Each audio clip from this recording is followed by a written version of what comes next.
community and it's drugs and crime, then that's just like you in the war zone, you know.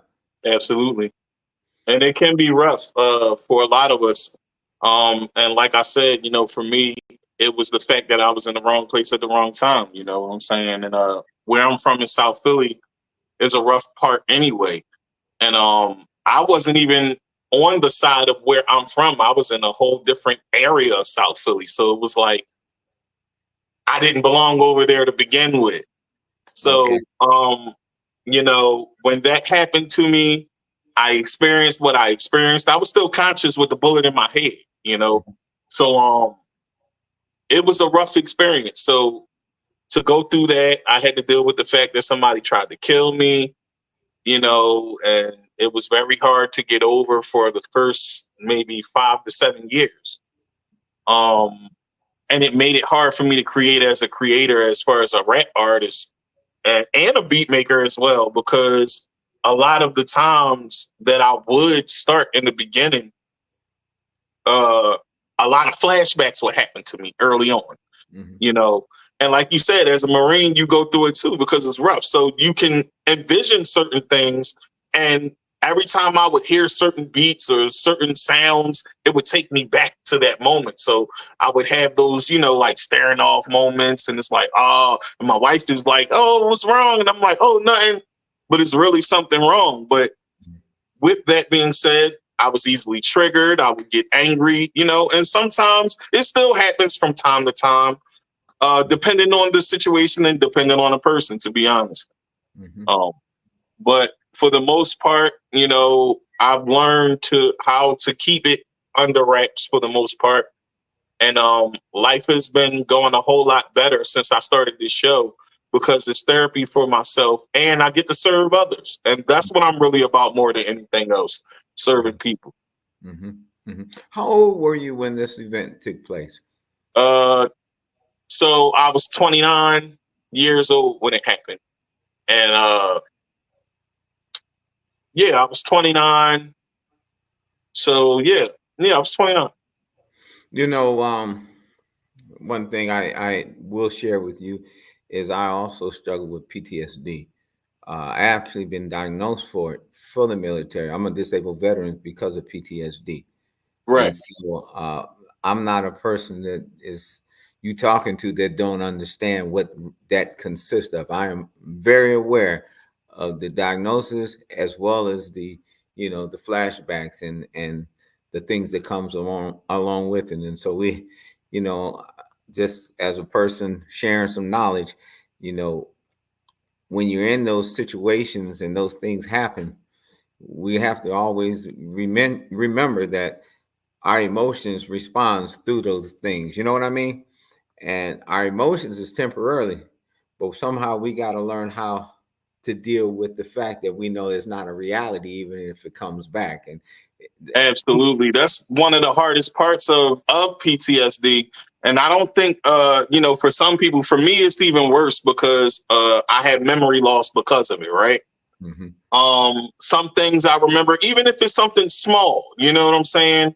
I might be told to do something and I might not do it. And, people be like, yo, you were supposed to do this. You were supposed to do that. And it slipped my mind because, I go through what I go through because of it. But sometimes when you're triggered, you might even forget where you are and you might just snap out on people and they're not really understanding why that side of you is coming out when you just went from the most calmest person to the most angry person in the world. And it's because of what happened. You know what I'm saying? Yeah. So some people can sympathize with it, some can't. And that's okay too. Life goes on. Life be lifing, as they say. Yeah. So tell me about your life of growing up in South Philly, man. Tell me what was it like for you growing up in the town of South Philly? Man. Okay. So to be honest, for me, life was hard. Life was hard because I've been almost dying my whole life. Right. So I'll say I remember I must have been maybe about 3 or 2, something like that. I swallowed a Lego and choked off of a Lego, and they had to rush me to the hospital, and they had to pull the Lego out my throat, and I almost died from choking to death. Right. That was as early on. So, as a kid, I was a kid who was troubled already because I had daddy issues. I was one of those kids who didn't have a daddy. And so I got in a lot of trouble. You know what I'm saying? I got in a lot of trouble. And I decided to, get into things in my neighborhood, things that comes with the culture of my neighborhood. I was a part of the street life for a little second, knowing that I didn't come from that for real, but I still chose it anyway. And, I made a lot of bad decisions. And, I got shot at once. I got hit in the leg once. And, that was like a scrape, though. So it didn't take anything away from me. So when I got shot in the head, it was like a wake-up call. Get up out the street. Like, get up out the street, change your life. My oldest son was being born at the time. It's time to get out the street. You know what I'm saying? So that's what I did. I got up out the street. I moved to the South, and I raised my kids. I got 2 kids now, and I got a wife, and I'm living my life. You know what I'm saying? So it was a lesson to be learned on that. God was protecting me through it all because God decided to save me. And being dead, because I literally was dead, I saw the other side, and I saw what that was like. And I saw my grandma, who was already dead for 2 years, and she told me I didn't even belong there. So it was like, all of that did something for me. Which is why I decided to straighten up and fly right, as they say. You know what I mean? So, yeah. So life for me was a little different than most people who just usually say they just became a product of their environment. If they was from the hood, it was a little different for me because I had a stepfather at one point in life. He was very good to me, but I didn't want to listen to him either. I got sent to the system. I was in the system for 8 years of my life, came home, and I went right back to the same things. I was a young knucklehead, and the beauty out of that was the music. I decided to become a rapper when I was very young, and I was rapping with, some folks, my folks in the Lions Den squad that became Lions Den Records later on. And we did some things together. We made music, and then I became absent from that because I still was choosing the wrong thing yet again. I started to run around with the wrong people, and,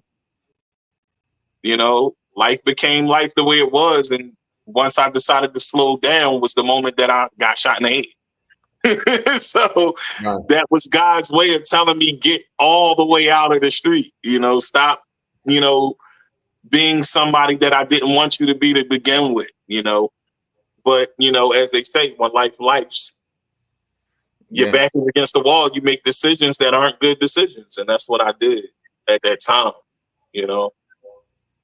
Yeah, you mentioned God, man. I'm trying to figure out, of course, you would have to be a believer. Absolutely. I'm a full believer. Jesus Christ is my Lord and Savior. Let's make that clear. I like that. Matter of fact, I love that. So that takes the conversation to a whole nother level. Absolutely. But I was thinking, I said, now I know this brother, he's been shot in the head and he survived, which is a miracle in itself. Absolutely. And the fact that you had flash for a minute and got a chance to see the other side. Absolutely. So everything moving forward is a bonus for you in terms of working for the Lord, because he saved you for a reason, man. Absolutely. Every day that I wake up, and you know how some people wake up grumpy? I'm the total opposite of that. I wake up super excited about life. I'm super happy to see the air, the sun, the grass, that smell the air. Every day I wake up super happy. Now, as life goes on, life is life. Things happen. But other than that, I don't really let things, get me down that much, even when it's people, places, and things that try to do that. Right. And that is because of the God I serve, and I won't decide to let the enemy have a hold on me. Even when I'm outside myself and I get angry, once I calm down, I realize like, oh man, I just gave him a moment. You know what I'm saying? And I literally just had a moment. I'm not going to talk about that in detail, but I literally just had a moment, and I had to dial back and was like, yo, I just gave that moment to the enemy. Like, what am I doing? So Absolutely. sometimes because of this PTSD thing, I get beside myself, and I have to pray in order for me to stay stable. Mm-hmm. Mm-hmm. Well, that's the only thing that's going to keep you stable, man. Absolutely. And I'm glad that you know that, because the one thing is when he preserved your life for a time like this, the enemy is not happy, and That's because a he fact. would preferred you to be dead, and so because you're not dead, there's a target on your back that he's going to try to kill you. Like you Absolutely. said, you try to get out the life, but then you got drawn back into the life. Yeah, like right after I got hit, I went right back. Like, and my wife was devastated. Like what are you doing? Like, God spared you, and this is what you want to do. And I was, at that point in time, I didn't give my life to Christ fully, so I was like, oh look, I'm not trying to hear that, and I was doing my own thing, and I was just out of pocket, and I just didn't know how to really deal with that yet, because I still wasn't over the fact that someone tried to kill me. Right. Honestly, Well, it was a hard road for me, because every time in public I was on go. I was ready to do whatever to whoever, because something happened to me, right. and that was the triggering part of my life for a nice little minute, and it was hard to deal with, but by the grace of God, like I said, I'm here. Yes, sir. Yes, sir. It's the I talk, and I talk with men and work with men all across the country, man. If not the world, I mean, even in the Bahamas, I've had sessions with men, and it's the same thing, especially men of color. Uh, that respect and that sense of control, emotional control. We haven't been taught that, man. And our emotions and the way we respond is quickly towards violence. I had spoke about Violence Awareness Month, Domestic Violence Awareness Month. I actually went in as a keynote speaker and spoke at San Quentin about that. And I was saying that a lot of times we as men respond from our emotions, which is temporarily, and we don't really Absolutely. take the time to think about the results or what it's going to cost me, or how much it's going to cost my family. We just deal with the moment right then, not knowing that emotions is temporarily, that can change depending on how you change. You Right. understand what I mean? As long I, as I you, understand fully. yeah, as long as you respond to it in a Jonathan, way. I'm glad that you can relate. Jesus rescued you too, man. That's dope. You know what I'm saying? Like, that's dope. Yes, sir. So anyway, man, I want to talk about, okay, you had your you grew up with two siblings. You're the youngest, oldest. What are you? So I'm the middle child, actually. Okay. Um, I have an older sister and I have a baby sister. Okay. So two Hmm. sisters and a brother. Okay. You the Yeah, my brother. brother's deceased. Yes. Yes, sir. And so growing up without a father, how did that go? You know, how did that work out? I mean, because I think we had a conversation off. You said that you had some interactions with your father, but Yeah, I had now, you know, don't charge it to my heart, family, if y'all watching it, but y'all gotta understand I have memory loss. I have a piece of my brain missing the size of a golf ball. So the memories that I do have, it's about four of them. It Mhm. might be maybe five or six, but I only can remember four to be exact. But I'm not going to sugarcoat anything. I'm gonna tell the truth. I'm not gonna lie either. So for me, there was no real relationship. You know what I'm saying? God rest his soul, but there was no real relationship. Um, so for me, that made me a troubled kid, you know, because I was one of those kids that used to be like, "Oh, he is coming." He would tell me he's coming, but he never came. So I was one of them as a kid, you know, that really desperately wanted that relationship. And as I got older, that started to cease for me. You know, that it ceased like really quick, you know. So when I did see him, we didn't really speak about much. I even had a job working at the same place that he was at, and we didn't even really talk. So it was like he didn't reach out to me and come talk to me and none of that. Like it was let me get a cigarette, and that was it. Like, you know, so Right. we didn't really have much of a relationship. So for me, it was a tough time, but I got through it. And like I said, the thing that made it great for me was I took all of that anger and put it into the music. You know what I mean? Yeah. It made me an angry man as an early adult as well, and it was like a big part of the reason why I had a lot of anger.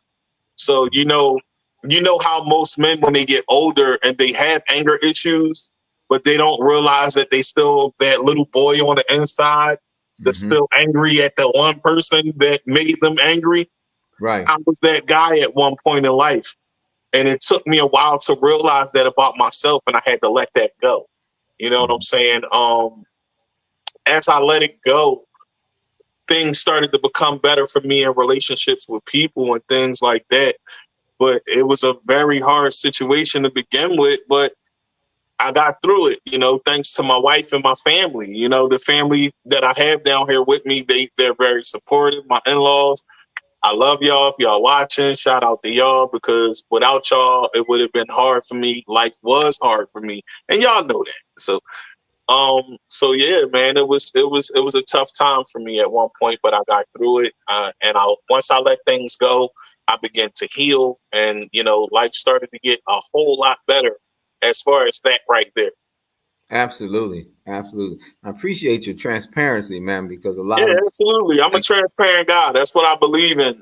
And I think that's what makes my show what it is, because I like to be transparent. And a lot of people look at it as weird. You know, I don't really care for that because I understand that my story could help somebody else. So, absolutely. so if somebody look at it weird, it's because it's not for them. If you look at it that way, it's not for you. So it is what it is, you know? Absolutely. So when was the first time you met your dad? Uh, well, that I remember,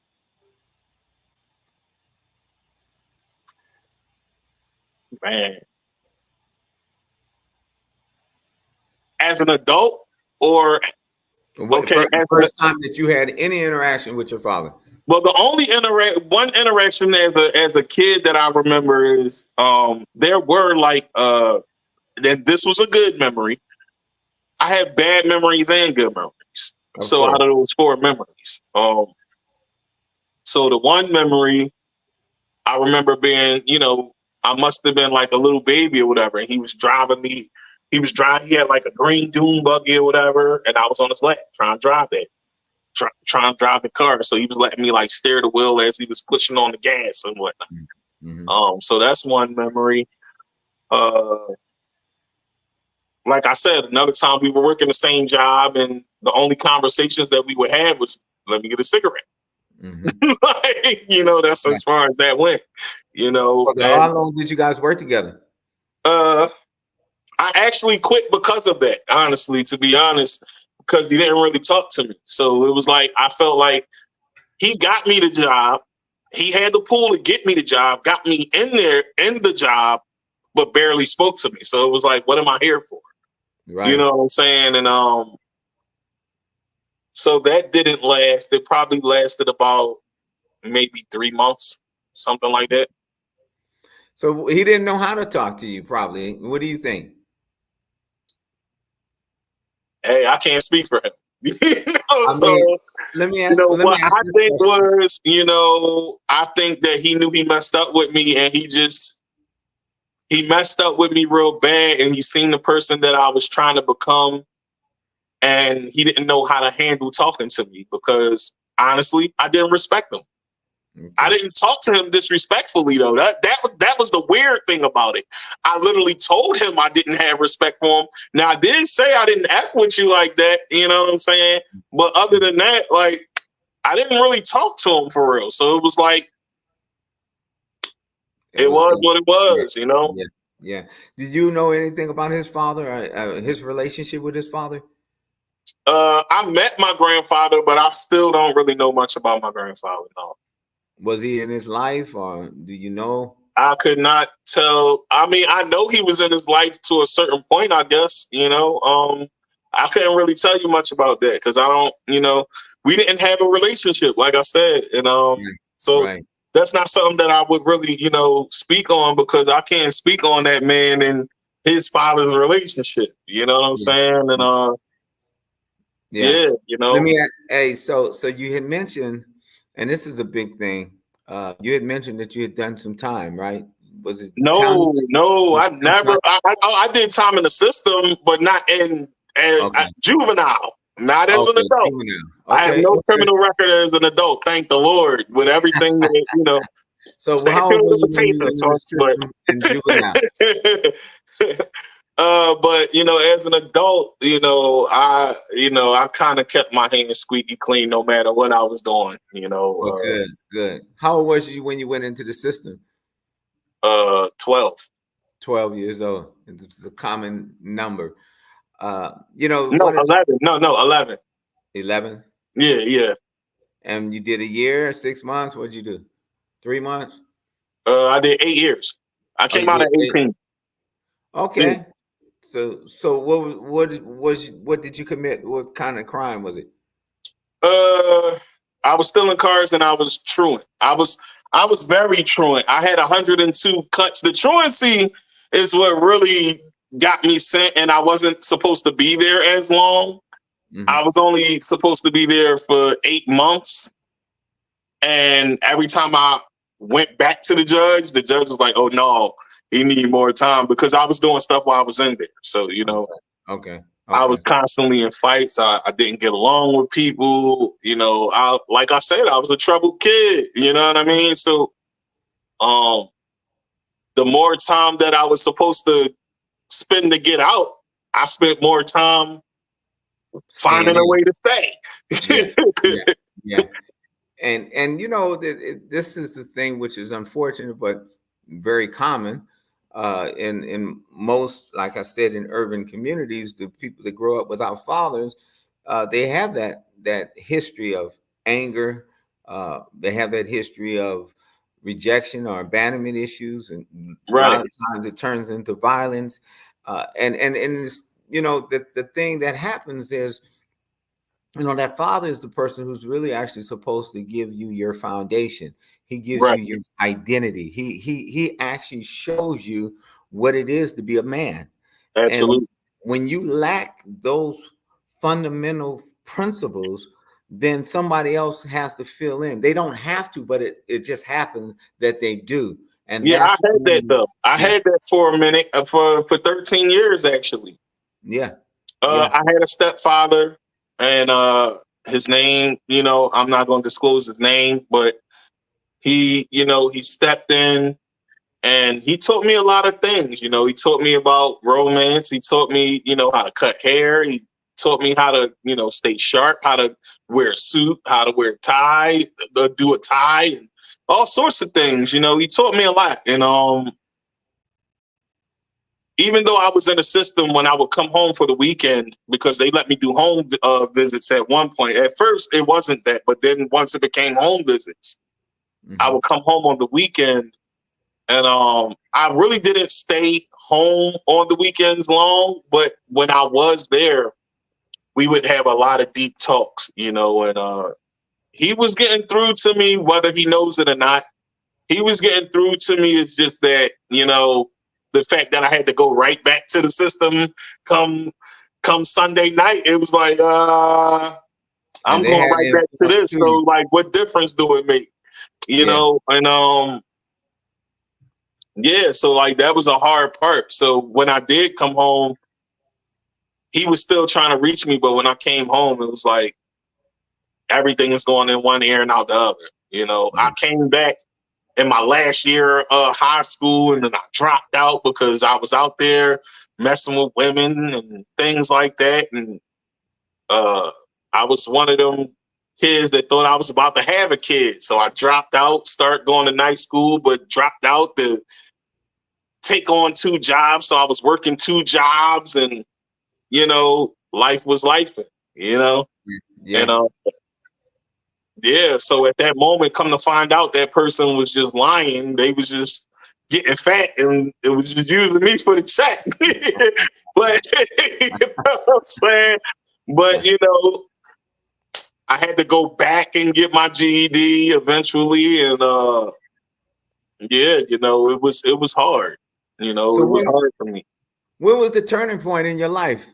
You know, from the time of being put in the system, uh, not having a father, having a stepfather, knowing Honestly, you. the turning point in my life, I would say April 22nd, 2010. That was the day I got married. Okay, and tell That me was the about day, that. you know, that was the day I married my wife, and she was everything I needed, you know.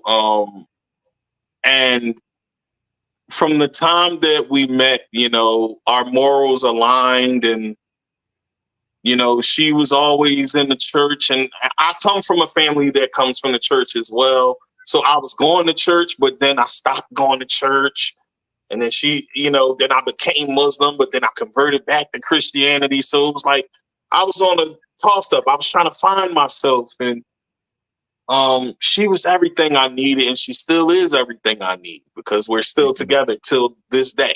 You know, um, but that was the turning point. But I still didn't let go of the life that I was trying to live when I already had a life right there for me in front of my face. So you And had God one foot already in had and one padded a foot out. line for me to live that life, and I just couldn't see beyond my own self. And sometimes as men, we can be selfish like that. So anybody watching, I would say, don't follow those footsteps. When you find your one, worry about that, not what you think you need, because everything you need is right there. You know what I'm saying? Stick with that. And you know, 21 years later, you know,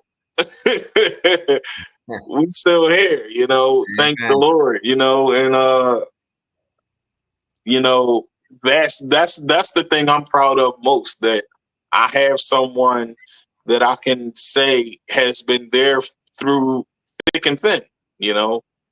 And that's one of the things that I'm proud to say, that, you know, as a husband, I did everything the way God designed it. I didn't have kids out of wedlock.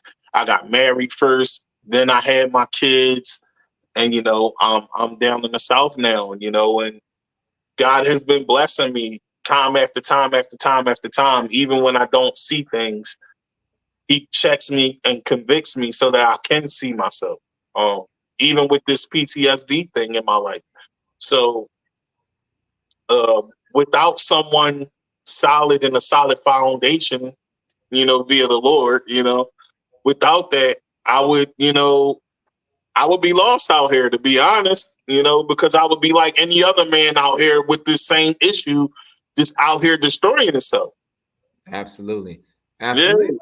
Yes, I'm glad to hear that, man, because uh, you know, a lot of times when men grow up without a dad, they do have some abandonment issues, I and they definitely got. had abandonment issues. I had them Mhm. on both sides in a way. It Yeah, wasn't, you know, I had them on mom's side and dad's side. My mom was there, but she wasn't there. You know right, what I'm saying? right, So, right. um, yeah, you know, I had it both ways, and you know, even to this day, I still go through it on the other side, even though that one is dead. So So You know, how do you deal with that in your relationship in terms of, trust issues, abandonment issues, rejections, in terms of someone? How did you get to the place that you trusted her? Because I'm sure there was a time that you didn't have trust, especially. absolutely, absolutely, and I can be real. Early on, I had trust issues with women because I was heartbroken by a woman before her. And Mhm. God already had shown me that she was my one from the moment. You know how most people, when they go on their first date, they try to go all out and spend a whole bunch of money. We didn't do that. Our first date was like a movie. We went for a walk in the park. Mhm. We had a walk in the park, and we walked and we talked, and it was like the best thing ever. You know what I'm saying? And we spoke on morals and life, and the things that mattered most to me were the same things that mattered to her. So when God showed me that, like, listen, this is what I have for you, you'd be a fool to mess it up. Right. And I along the way I've made a lot of mistakes. We make mistakes in life. So, but even with the mistakes, I've learned from them, and I'm continually learning as I go through life, because marriage within itself is not easy either. And a lot of people Absolutely. think marriage is just a contract. It's really not. Mhm. You made a vow to God, under God, and it's up to you to protect your vow. And people look at it as a contract. It's so much more. It's a lifestyle. It's a way of thinking. It's more than a lifestyle and a way of thinking. If you really think about it, it's committing to something greater than yourself.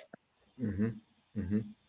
So that's what I would say. Yeah, that's what keeps me grounded. Still, my wife, my What? kids, my in-laws, you know, they support me. They're there for me even when I'm down on my down days, and I'm so thankful to have them. I'm lucky, because without that, like I said, I probably would be out here making bad decisions and doing a lot of the wrong things, like I was before.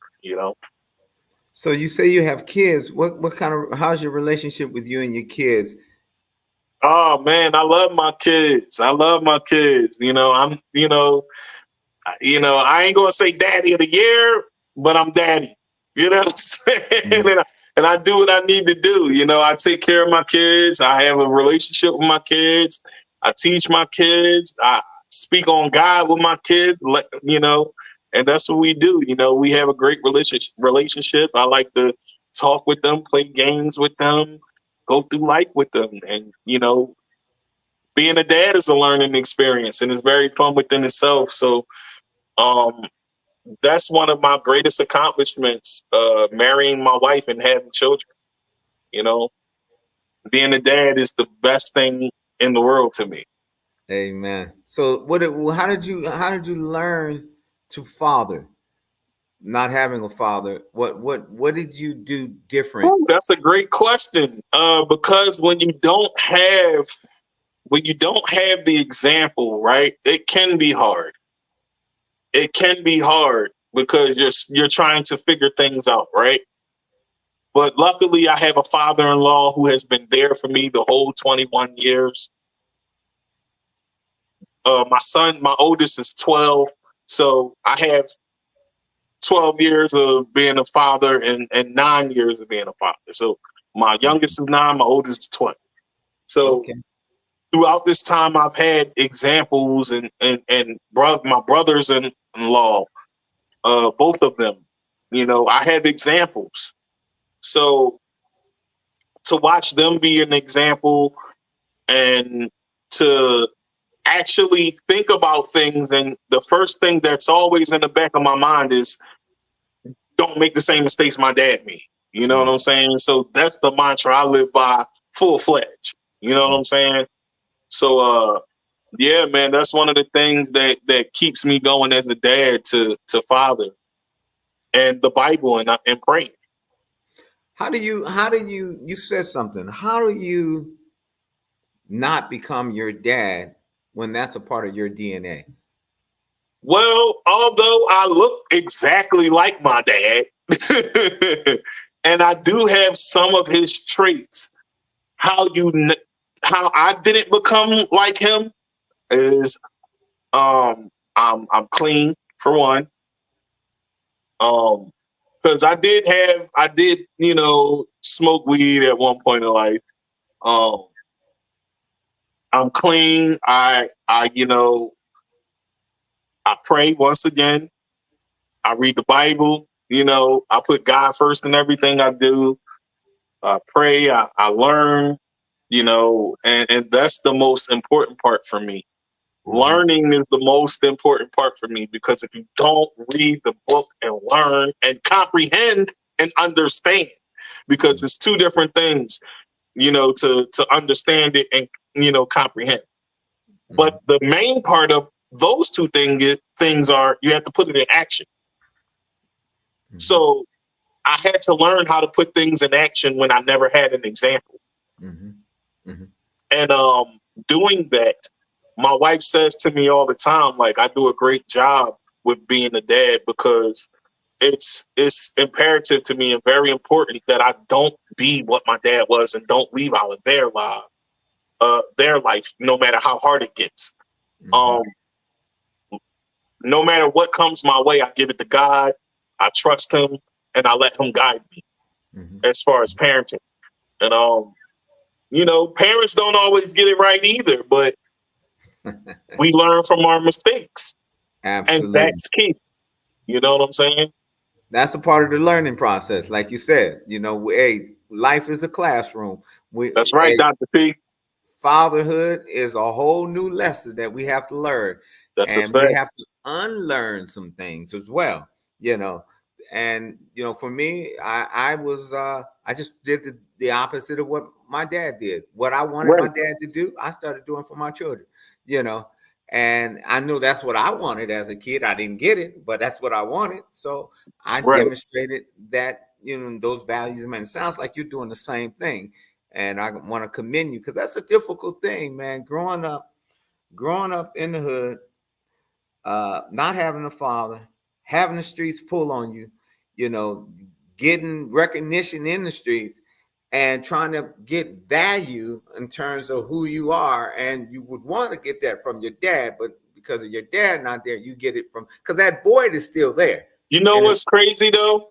I spent a lot of time trying to get recognition from people that didn't give me recognition. So I did it. I didn't really do it for the recognition. I mhm, did it because that's simply what I wanted to do. I'm that's gonna just great. be honest. At That's one really point, it was about recognition, but once I saw that I wasn't getting recognition in the street, to hell with the recognition. I'm gonna do it because I'm Tig.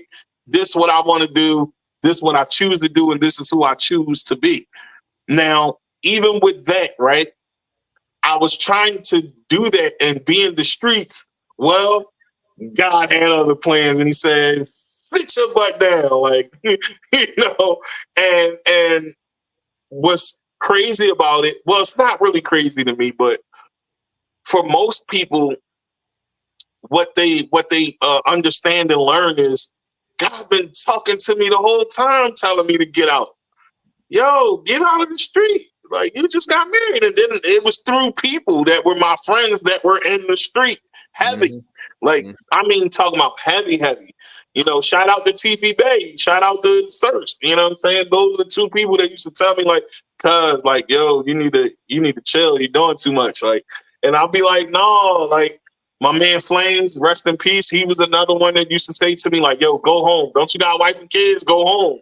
You know what I'm saying? It's like, for me at that time, I was a knucklehead. I just didn't hear it. I couldn't receive the message until God sat me down and told me, like, yo, bro, like, you need to, it's time to give that up. It's a wrap. And hmm once I understood that in full, in its whole totality, was when what happened to me happened. Um, hmm Now with the music, I still speak about it in the music from time to time. Most of the music that's out that people have, I talk about it, but it was a part of my life at one point. So I'm not going to act like it wasn't a part of my life, even though that I changed and I'm not on that type time anymore, it still was a part of my life. It's a part of my DNA. Like you just said, my dad was in the streets heavy. You know what I'm saying? So it's a part of my DNA. So eventually I was going to do that anyway, because, that's what God speaks on. Now, the whole key to that is being a generational curse breaker, as I like to call it. Yeah. And once you get that residue off you, you change the trajectory for your whole family. And that's what I'm on, changing the trajectory for my whole family. Well, you're definitely showing the listeners that with the odds against you doesn't mean you have to go against the odds. You know That's what I mean? fact. And I want to commend you that if you had a shout out to these young folks based on your experience, what we've talked about, growing up without a dad, being shot in the head, being in the street, being in the system, using drugs, and then all of a sudden now you're a father. You have a wife. You got a podcast. You're trying to instill faith and encouragement to a community that they need to hear this, man. Because hey, most of our population, I hate to say it, is living that, and they don't overcome it until they're grown. And right. Then now they're trying to learn how to unlearn what they've been doing. Right. What would you say to them? All right, Dr. P. So what I would say to them is, listen, you don't have to be what they said you'll be. You know what I'm saying? Me as a person, I just follow suit with everybody else. Be your own person. At that time when I was very young, and even in my early 20s, I just followed suit with everybody else because that was the thing to do. Especially in Philly, it's hard to get jobs. Employment won't hire the men. They're hiring all the women. I understand that. Find a way to create something for yourself to make money other than, the lanes that are there available, because you can become your own boss out here like I did. That's what I did. I became my own boss. I have businesses now. So it doesn't have to end in the result of you trying to do what they said you should do to the point you'll end up in jail. You know what I'm saying? There's always a brighter light at the end of the tunnel. Choose God. Choose family. Choose yourself. Because if you don't do those three things, it's nothing but bad things going to come from it anyway. No matter how much you put into it, no matter how much bread you get from it, it's either one thing. You're going to have the bread and be alone, or you're going to lose the bread and be alone. So, or you can die and be in jail and be alone. So those are three things. So those are your options for real. So I would say get out the street. Just try to be more positive out here. Shout out to Black Lives Matter Grassroots. I'm starting my own chapter in North Carolina. I'm looking for more board members. If y'all want to jump on the board, y'all more than welcome. Listen, the podcast is on Mondays, Wednesdays, and Saturdays, 9 p.m. to 10 p.m. And youth, try to, be more positive out here. Put the guns down. It's too many shooters. Everybody a shooter. Learn how to fight. I'll say that much. All right. You heard it on the Blue Sky Show. I'm your host, Dr. P. My guest today is Tigmatic. You heard the conversation. Until the next time, be blessed. Go with God as God goes with you. God bless you. Amen.